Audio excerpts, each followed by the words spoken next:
a lot on about taking action.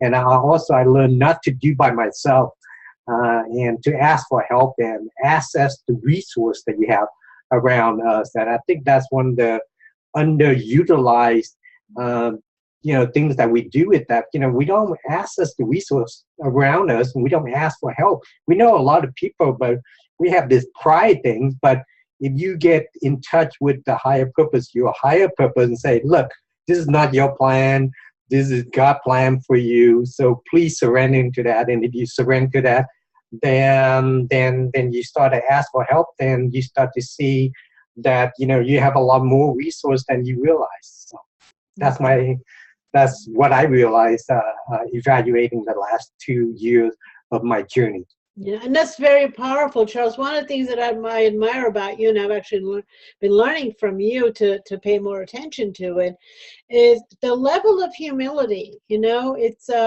you have so much knowledge in what you do, but the things that you need to learn, you are a true student.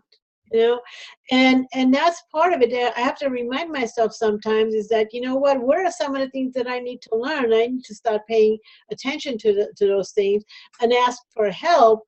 And you're always asking every time we're sitting down to do a strategy session, even if it's something you've already worked on, put together, you're always listening. We're always coming up with a different perspective on something and fine-tuning it.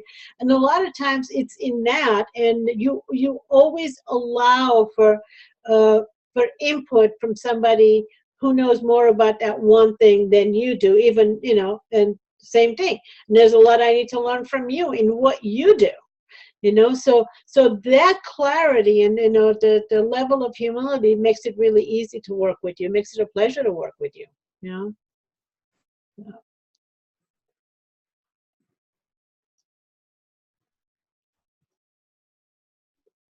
You ready to go for coffee? Got it. Got it. Got it. We can shut this down now. Okay. Okay, now listen, you committed to be in there for another 3 minutes, and you want to take off for coffee. 3 minutes. You want to leave? You want?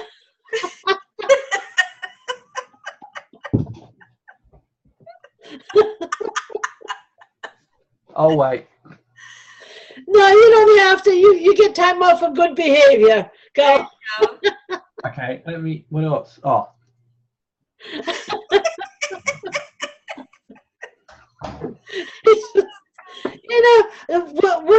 Were you like this in school, like in a bed, throwing things at people and making faces behind the people? Come on, did you do spit wads? I wanted to be an architect, but my maths was no good, so. Fancy that.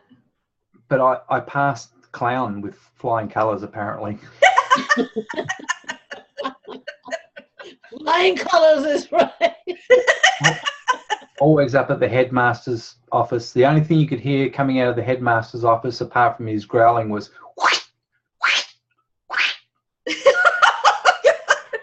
I know what that sound is. He enjoyed it. I don't know why he was always dressed in leather when he was doing it, though. Yeah. So they had we call it corporal punishment, right? So they had that at your school. All right, Aziz, do they have that over there? Corporal punishment? Oh, really? Charles, how about? Yes. They still have it. Yeah. See, you only had corporal punishment. We had major punishment. Wow, there was really? There was capital punishment. I'm shocked at. Wow. Yep, I've still got the lines across my hands to show where the.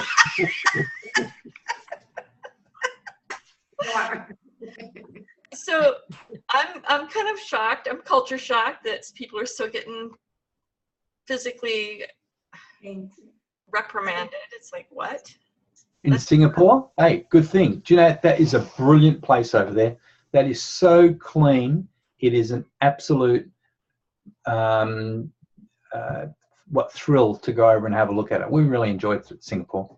Yeah, Right. me too. I mean, it was really great when I went there. I loved it. You're right. It's clean. It's beautiful. The weather was, it was like a humid when I went. I think it was like September or October, and I just really enjoyed being there and meeting the people and all that kind of stuff. It was really awesome. But I don't think that corporal punishment has anything to do with that. I don't think so either. And you know, I tell you something about, I've only been to Singapore one time. It was like for a day and a half because I missed my flight going to India or something, and I ended up spending the day. And I felt like I had to be on my best behavior. I'm not kidding. The atmosphere there, it's just like, really?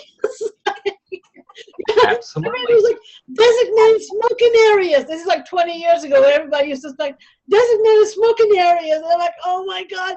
And I was running late because I was playing tourist. I was running late to the airport. I jumped the line to take a taxi to go to the airport. The poor cab driver almost had a heart attack. I was like, I'm sorry, I'm going to miss my flights again. I can't miss my flight. I will get fired. He was like, I felt so bad. We go by the queue, and then we have the escalator. You have to stand to the left of the escalator and all of that. And it's like, Beautiful. Yeah. Otherwise, they whip you back into place. they whip you with their eyes, and I'm just like, how can you do that? Easy. Yeah, well, I had the eyes and the body and everything else going.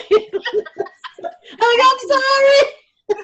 We Singaporeans are very bad in surviving in other countries because of this behavior. Because, you know, when I was in China, literally I was on the roadside trying to get a cab, and everybody got a cab even after they came. It was not a queue, right? And I couldn't jump on a cab because I was not aggressive enough to stop the cab and take it for myself. I waited for 20 minutes, whereas everybody else just came and they just waved, and they didn't wait for anything. They just get on the cab and went off. I was like, hey, that's my cab. And it's like, what? Yeah. No, I totally get that. I totally get that. Actually, at that time, I used to live in New York, and in New York, if you don't jump in a cab, you don't get a cab. I mean, it's like the easiest place. So I went from New York to Singapore. And I was late for the airport. You couldn't stop me. Okay, that's my 3 minutes. and you're 2 minutes over. I gotta go. My cup misses me. Yes. All right. Beautiful. Okay, right. everybody. Happy New Year, everybody. It's good to see you. Bye, Molly. I'm getting ready for Christmas. No, you're not. Oh, well, you know what? Wait. Little Christmas is January 6th. See, there's what is it called? There's a name for it. We call it Little Christmas. It's on January 6th. Oh, So okay. so you're okay. You're okay, Nabi. You're still there. Hang in Well, there. there is a Christmas in July over here. Look at it. It's just like ridiculous. Christmas in July. Maybe we should have Christmas every month, once. Every month.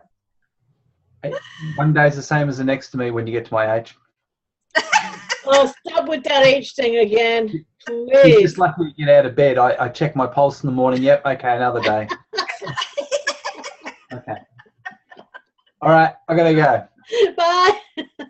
Bye, everybody. See you next week. And please book a time. Let's do your strategy session, okay? So, all right. See ya. Bye. Bye.